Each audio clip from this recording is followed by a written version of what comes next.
How it's been described is that there's been one rule for the elite, especially the elite that's connected to power, and another for everybody else. I think I'll leave it at that. Yeah.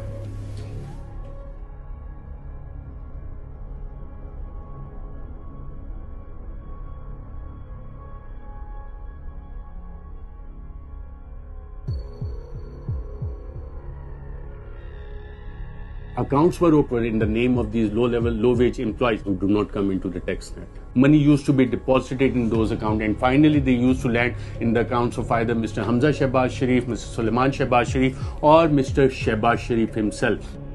They said that people used to come with gunmen into the banks. The first journalist who exposed the huge corruption in the government was killed at the front door of his house. All the 5 judges declared that Prime Minister Nawaz Sharif is not an honest person. London is the second home of House of Sharif. London and its role in the offshore world is that it's a money launderer's paradise. It's a money launderer's paradise. I think the main issues for developing countries are Western countries. We have a ready-made system where corrupt individuals can hide, can spend, can clean their money.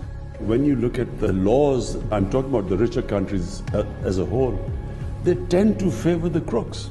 Some countries, they say that what is ours and what is yours is also ours. The world needs to wake up.